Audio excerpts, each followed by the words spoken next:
That's what I got to do. Regardless of how I come across, whether you like me, you don't like me, that isn't or doesn't fall under authenticity. But how about the way we do that? How about all of our lives, especially when we're young, we really try to placate and please and follow all kinds of various different ideas that we think is going to get us more benefit or get us more liked or speed along our progression or put us in a more successful position.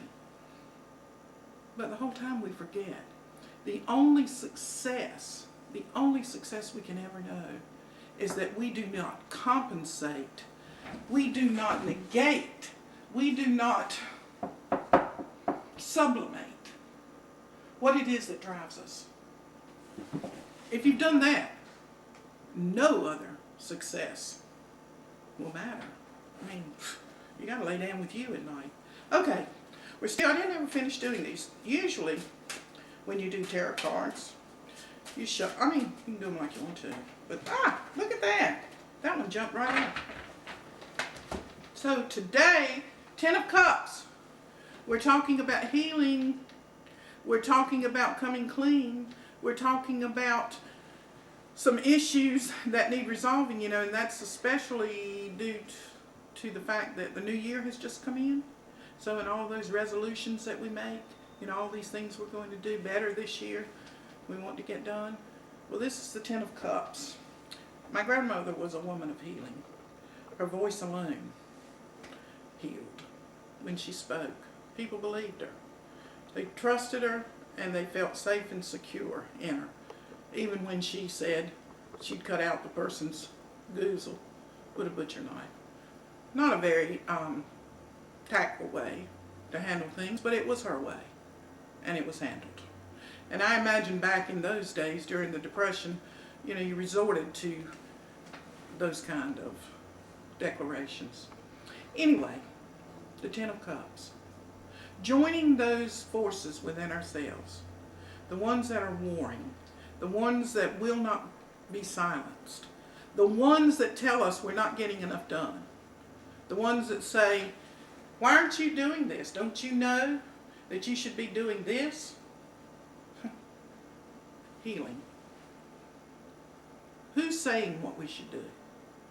Who is asking the question? Who are you answering? Who are you concerned about? Give me a break. Here we go and we smile and we say, where was that? That was in Krishnamurti, right? We love, we love, we love. We love one person, we separate one person as the one. And that's what I was trying to do today. So aren't I learning something this grand day? Because she represents so much in my life. How do we begin to know not to differentiate? How do we begin to know and to be centered with what we need to do? How do we do that? How do we learn to love truly? Not for the benefit. All love is self-vested because we're getting something back from it. And if you want something from somebody, you don't love them. You love yourself, but you're not even loving yourself in a healthy way. Thank you. Thank you. I think that's why I write. I learn stuff. I think that's why I talk. I learn stuff.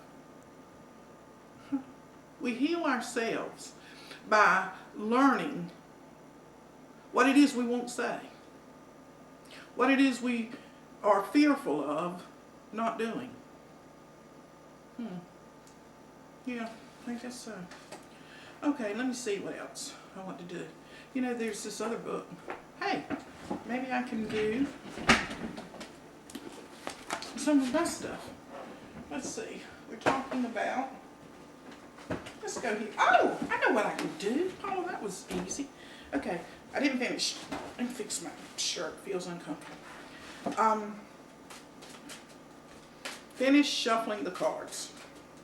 I think I've been shuffling enough. Usually don't take the cards out until I have. Okay, I'm going to cut them in half to the left. I'm going to count aloud. 1, 2, 3, 4, 5, 6, 7, 8, 9, 10. Which number did you hear the loudest? See, I know that I added a specific diction on 5, but I don't think that was the number that really stuck out to me. What stuck out to me was number 7. Which number did you hear?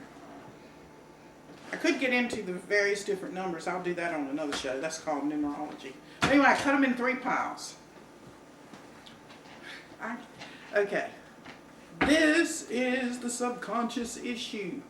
This is what is going on during this hour that you're visiting with me today. This is what's going on with me. This is what's going on with you. And this is what's going on symbolically with my grandmother who passed in 1964. No, she does not reside as she did while she was here, but we make a difference.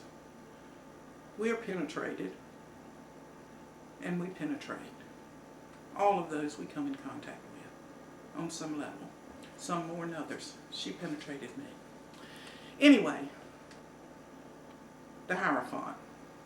The keys to the kingdom: knowledge, wisdom, learning. It's the only reason we're alive. If you're not learning, you're dying. If you are not learning something of some value to you, remember I said if it matters to you, that's all that matters. It's all about learning how to be still, learning how to listen, learning not only listening to others, and that's important. Don't think I'm diminishing that or dismissing that at all. It's very important. I love to listen to people. Everybody's got a story. So what? Everybody does. Some you will gravitate to, some you'll just turn away from. But we've got something to learn every moment. No matter what we do, no matter where we go, no matter who we see, no matter what our day entails. Whether you're Dale, what is that? Dale, I've got to see that now. That's a really Freudian slip. I got to see what that is. That didn't even come close to day, did it? So we're talking about Dale, D-A-L-E, 4, 3, 5. Let's see what we've got going on here. A 6 and a 7. I love it. 13. 13. 13. Death and transformation. We are being transformed each and every moment. I'm speaking today of my dead grandmother, yes, and the transitory power she had on me as a little girl, as a very little girl, and yet she remains alive. The next card that I'm going to pull, I'm going to look in this book and see how it is relevant. Good gracious. Look at this. 7 of Wands. Man, do you think if I had prepared this show with some kind of planning and wanted everything to work in order and to fall lovely and sweet and kind and pretty, I would have ever pulled the 7 of Wands? Nope. 7 of Wands. Struggle. Struggle. A vehement struggle. And more so than that, let's see what we got. Wands. We're looking for wands. Cups. Cups. Gotta find some wands. Okay, what is it? 7 of Wands. Let's see what this one has to say. This is a book I wrote years and years ago. Many years ago. So let's see. I told you. I haven't looked at this in a long time. Tears come for the soul.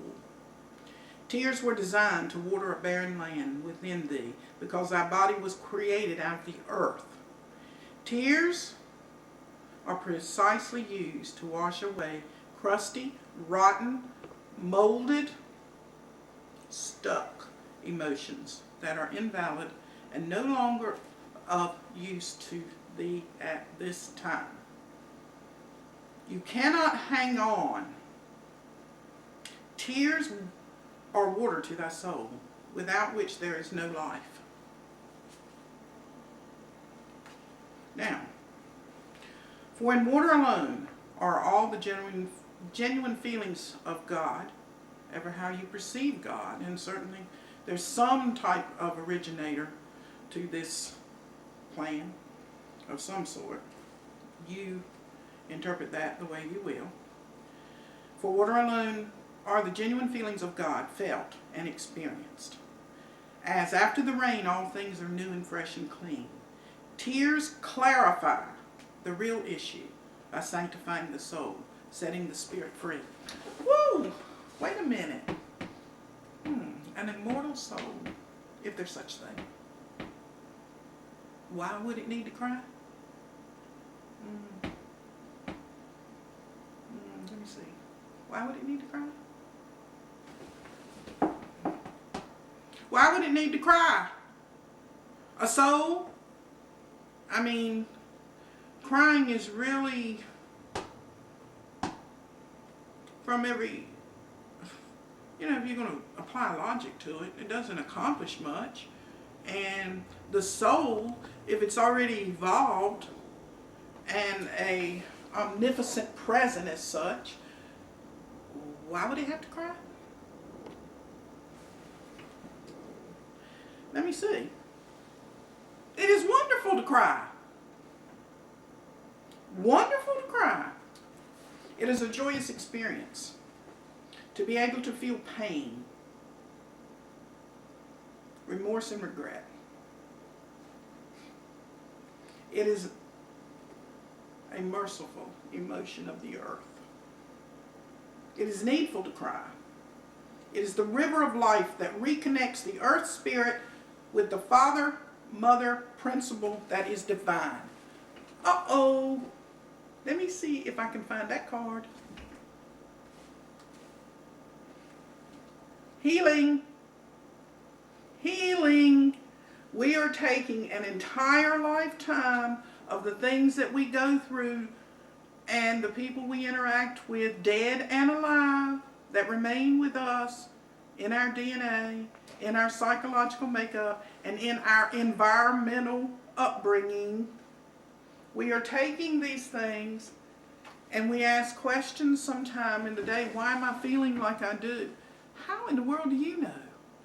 You are operating on so many different levels. The soul, if it is omnipotent, which it is, kind of is like everywhere at one time.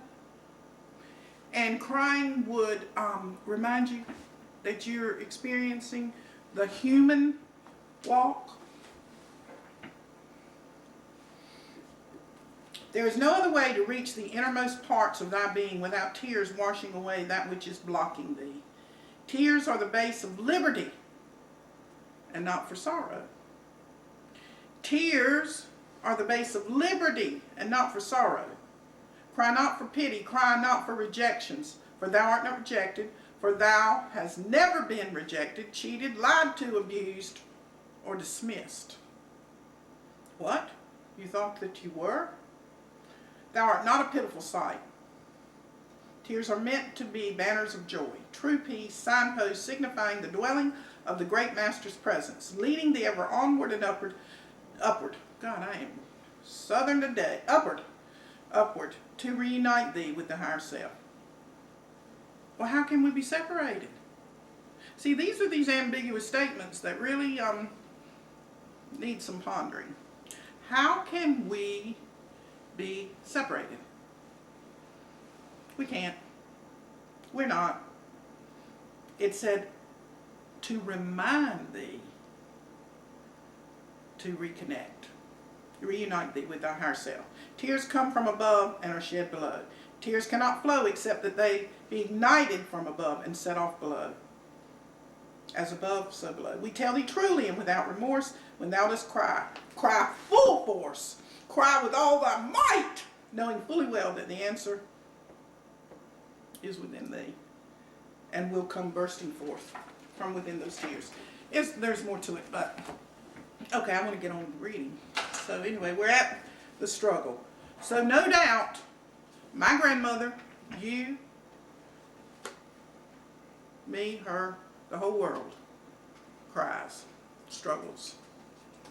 Sometimes in silence, sometimes in drama, most of the time in drama. Okay, next one. Wow.